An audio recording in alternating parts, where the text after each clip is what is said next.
Bismillahirrahmanirrahim. Alhamdulillah, wassalatu wassalamu ala khairi khalqillah wa ala alihi wa ashabihi wa man tabi'ahu wa wala. Amma ba'd.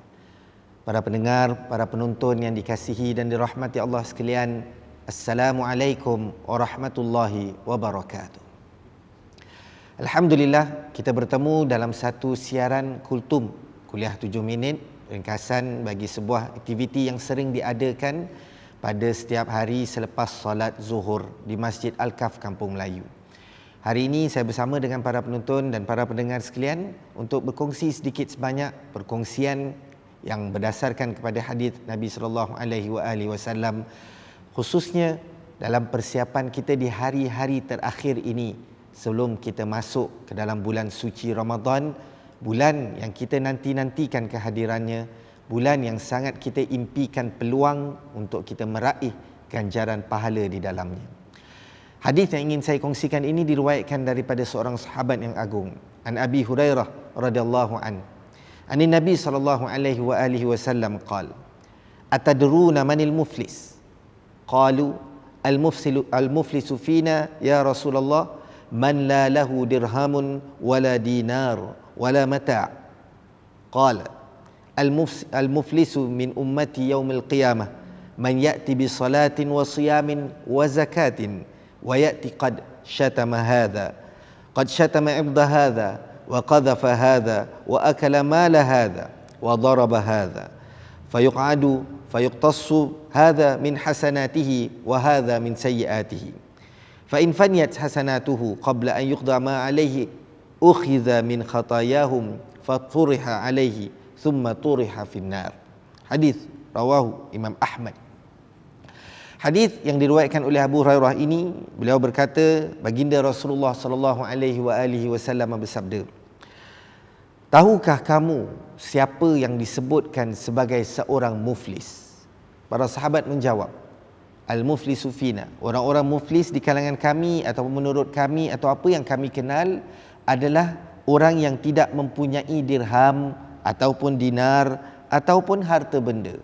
Kalau ikut konteks hari ini, tidak mempunyai kewangan, tidak mempunyai barangan-barangan keperluan seharian, tidak mempunyai perkara yang boleh menjadikan beliau ini mampu hidup di atas muka bumi.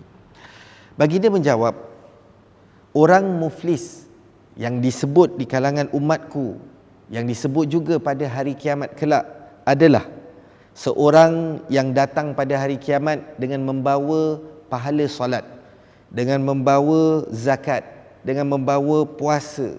Namun pada masa yang sama, beliau ini merupakan orang yang telah menuduh orang lain. Beliau ini merupakan orang yang telah mencela orang lain. Beliau ini juga merupakan orang yang telah memakan harta orang lain dan menumpahkan darah orang itu dan memukul orang ini. Lalu diberikan kepada orang ini sebahagian daripada pahala-pahala kebaikannya, dan diberikan kepada orang itu pula sebahagian daripada pahalanya, hinggalah akhir habislah pahalanya. Namun jika belum lagi habis terbayar dosa-dosa yang tertanggung di atasnya, lalu diambil dosa-dosa orang tadi dan ditampakkan kepadanya hingga akhirnya dia dihumbankan ke dalam api neraka. Hadis riwayat Imam Ahmad berstatus hadis hasan sahih. Hadis ini jelas untuk pengajaran dan peringatan buat kita semua. Sebagai orang mukmin, sebagai umat Nabi Muhammad yang sedang bersedia untuk masuk ke dalam bulan Ramadan, bulan yang dijanjikan banyak amal ibadat, bulan yang dijanjikan gandanya setiap amal yang kita lakukan. Bagi setiap solat yang kita lakukan pasti ada ganjaran dan berkemungkinan digandakan ganjarannya. Mungkin di bulan-bulan lain jarang kita berpuasa, di bulan Ramadan kita diwajibkan berpuasa, pasti ada ganjaran dan mungkin digandakan ganjarannya. Pasti juga banyak amal ibadat lain yang kita lakukan yang mungkin jarang kita lakukan di luar bulan Ramadan, banyak kita lakukan di dalam bulan Ramadan kerana kita ingin mengejar ganjaran dan kita ingin berharap dapat digandakan ganjaran tersebut. Namun peringatan yang disebutkan dalam hadis tadi adalah sebuah peringatan yang sangat tegas. Peringatan kepada kita yang mungkin terlupa, yang mungkin terleka, yang mungkin suka di atas kesilapan-kesilapan yang kita lakukan selama ini. Kita mungkin suka untuk melakukan kesilapan kepada sesama manusia. Kita telah mencela sesama manusia. Kita telah melakukan perbuatan-perbuatan yang disebut sebagai menuduh manusia-manusia yang lain. Mungkin juga kita telah melakukan perkara yang lebih dahsyat, memakan harta manusia yang lain.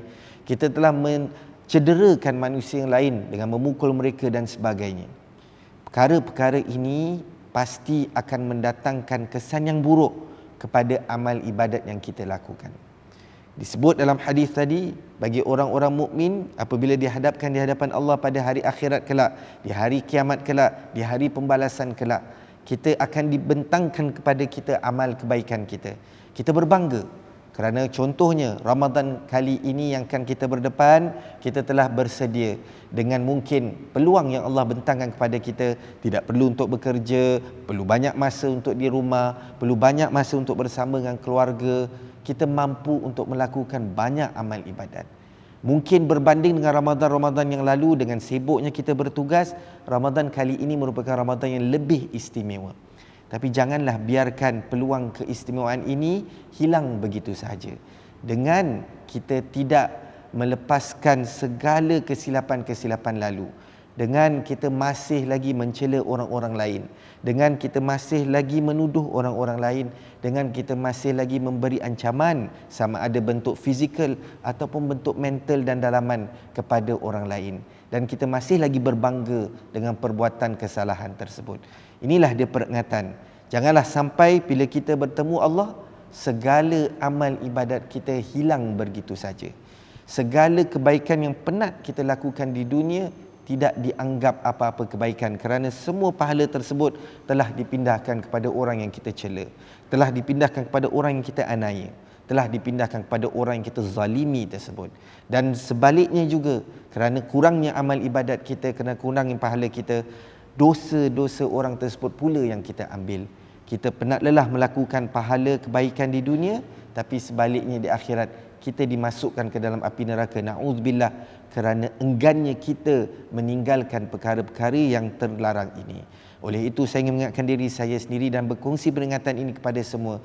Sekiranya kita masih lagi suka untuk mencela orang lain, masih lagi suka untuk menganiaya orang lain, menzalimi orang lain, inilah masa-masa terakhir sebelum kita masuk dalam bulan Ramadan untuk kita berazam meninggalkan.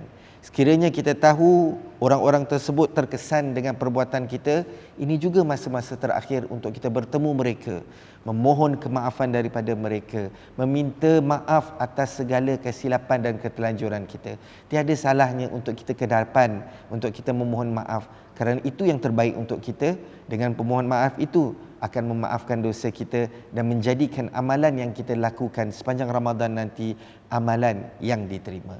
Kita berdoa kepada Allah Subhanahu Wa Taala, semoga Allah menempatkan kita dan menyempatkan kita untuk bertemu dengan Ramadan yang akan datang ini, dan kita kuat untuk menjalaninya dengan penuh isi ibadah. Semoga semua ibadah kita itu diterima Allah Azza wa Jalla. Aqulu qawli hadza wa astaghfirullahal azim li wa lakum. Wassalamu alaikum warahmatullahi wabarakatuh.